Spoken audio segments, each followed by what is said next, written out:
What's up, everybody, and welcome to my Impact Wrestling review. This is the go home show before No Surrender this Saturday, and a very stacked card, I should say, for this Saturday too for No Surrender. So, what is going to be the final hype actually going into this? I guess Impact Plus pay per view than just saying a actual pay per view and whatnot. But yes, but obviously we do kick off with the contract signing, though I should say, to start out with. But yeah, pay per view or no Impact Plus show pay per view. I'm not even really sure to say it's built like a pay per view when you think about it. But yes, we did kick it off though. Like I said, a contract signed between Moose and W Morrissey for the world title. Moose came out and he said he doesn't think Morrissey's gonna make it and whatnot to No Surrender. Um, after what he did to him last week, okay? And Scott D'Amore says, yes, he understands that Morrissey may not make it tonight, but he has 2 days still before Saturday to make this title match official. Moose said, you have a lot of faith in your wrestlers around here, okay? You know, Morrissey's 7 foot tall, and you can't teach that and whatnot. That was pretty funny. But Moose said, Morrissey, he's not going to make it to No Surrender. He doesn't have anybody to face against, okay? Because, he's going against a wrestling god and stuff. Like, you already sent one man home for being a hothead. Let's hope you don't have to send another one home for going to the hospital to be put down by me, a wrestling god. And D'Amore basically went on and says, that's why I like Moose, because it doesn't lack confidence and whatnot. And basically, that Moose should just sign, just get this segment over and we'll move on. Moose signed the contract in, and let's see if you send a person home this Saturday. Moose end up leaving then. Basically, Morrissey came out, then midway up the ramp, Morrissey attacked Moose, then ended up choke slamming him off the ramp onto the stage, onto a table to the bottom. So, as Morrissey stood tall and signed the contract in. So, good segment, though, especially hyping up the world title match for this Saturday between Moose and Morrissey. And whatnot. I don't think really Morrissey's going to win. I think Moose is still going to retain the title. So I see that happening. Now, I know, I guess I should address this right now, given this is true, because now I'm wondering who will beat Moose for the title, because I'm sure a lot of people were thinking Josh Alexander was going to win, but I guess in a way that, segment from last week was a little bit of a shoot, because Josh Alexander's contract is up with Impact Wrestling, and his visa is up also, I believe, to work in America right now. So, that's kind of crazy. I didn't think his contract would be up at this point. So I guess a lot of this is true about sending him home. So I don't know what the future holds for Josh Alexander right now, but he is no longer with the company anymore. So I was actually kind of surprised to hear that. I'm like, really now? This is one of your top guys here.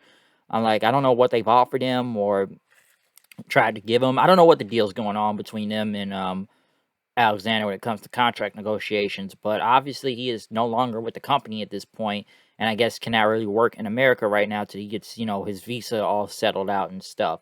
Work visa, I should say. So, because I know he did say online that he would not be able to make some other dates. I think it was like, Jonathan Gresham's Terminus show, I believe, also. So he said he was not going to be able to make a few more dates. But yeah, that's very interesting now that he is no longer with the company. So I don't know what's gonna happen with that, but now I guess they're gonna need a top face now again since Alexander is not there anymore. Next though, Bullet Club was interviewed as they talked about what was going on tonight in the 6 man. Chris Bay talked about being in a fatal 4-way #1 contenders match for the X Division title and whatnot. Yo, speaking of the X Division title, real quick, where the hell is Trey Miguel? We haven't really seen Trey Miguel since like what, Hard to Kill, or a little bit after Hard to Kill. It's like no one. They have not really mentioned the X Division Championship until kind of now, because even I wonder, I haven't really seen Trey Miguel in the past few weeks now on this show. Like, where's he been hiding at? Because I'm like, he doesn't even have a match for No Surrender on Saturday night and whatnot. So don't really know what's going on with that, but yeah, I just had to know. I don't think he hasn't been around lately, so I just kind of noticed that now.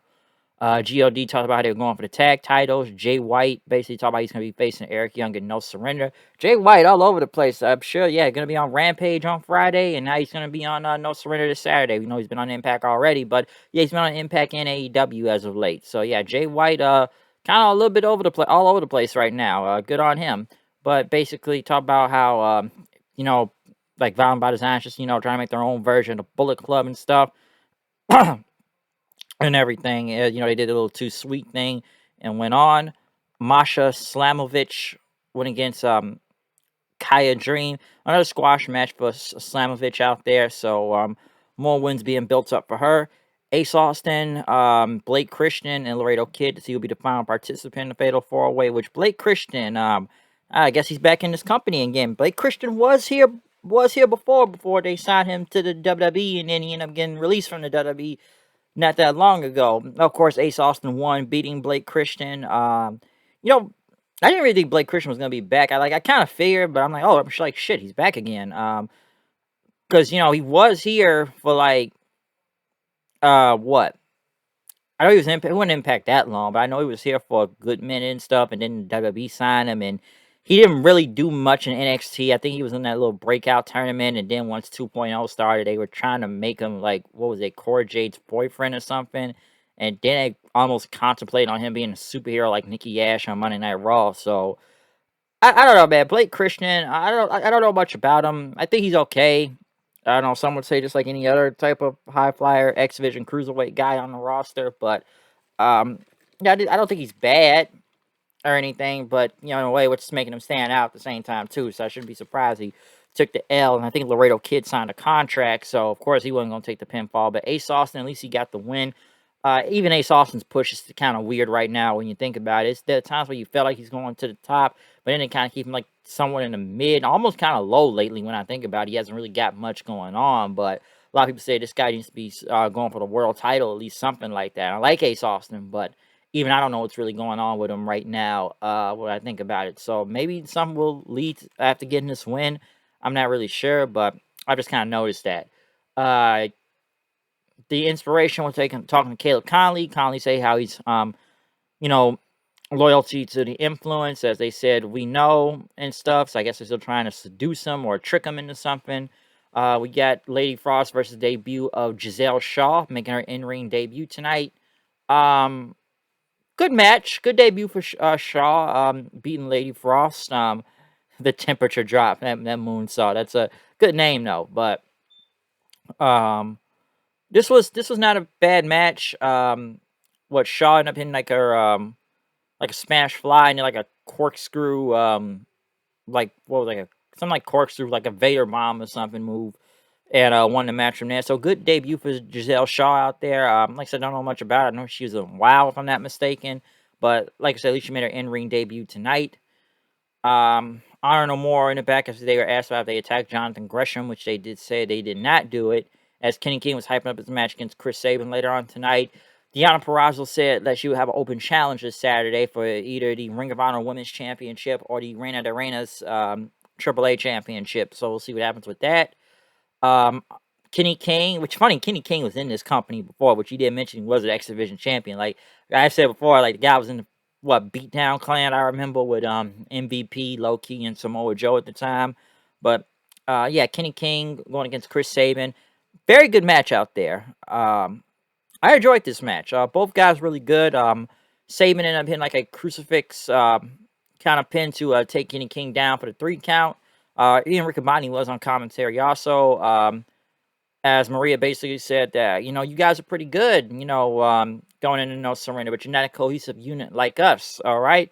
And now, we didn't do anything to Jonathan Gresham, but, where's your partner at? Huh? Steve Macklin was not out there with them, so, you guys need to get your house in order before you face us at No Surrender and whatnot, as Maria went on to say. As the others were discussing in the back, they questioned Steve Macklin, what's his loyalty to the group and whatnot, as Eddie Edwards put on. But Macklin went on to say, listen, Maria's trying to stir the pot. It's the oldest trick of the book, okay? Eddie basically said, it's kind of crazy. We rejected you first, and we go to Jonathan Gresham, but then he ends up unconscious. What's up with that? But Macklin said, listen, it's 2 choices. We could be a united front and go to war, or y'all can go find a tag partner. Basically, Sabin and them kind of all agreed as, and stuff, as Eddie, I guess, put his fist in, like he said, all right, I'm in. So, I still, some would think Eddie may turn on the crew.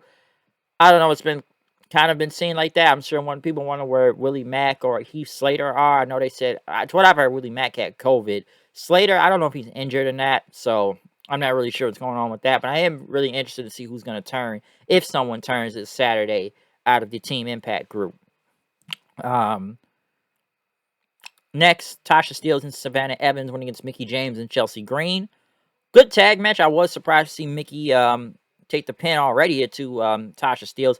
which in a way someone tells me Tasha Steelz may lose this Saturday, but I still think Chelsea Green is going to somewhat kind of screw Mickey out the title or inadvertently screw her out the title or just turn heel. And like I said, just turn heel in general, and Tasha Steelz will win the title and whatnot. But they've really been building Tasha up to going against Mickey James this Saturday, at No Surrender since winning the whole Ultimate X thing and whatnot. Looking forward to that match. We got to do Brian Myers how to be a professional with the learning tree, which the learning tree is done now. Which Myers talked about the match he had with Morrissey last week. As I said, it's over, it's done. So, um, yeah, I guess this whole group is done at this point. So hopefully these guys go off to something better. Yeah, I didn't mind the learning tree, but then again, some would say it became a job crew. Like they had Sam Beal with him at first, and I was going okay, but then like VSK and Zicky Dice and others, it's almost like Myers is running a job squad then. So and Myers has done good impact since reinventing himself. But even I think everybody else could probably benefit from this going on better.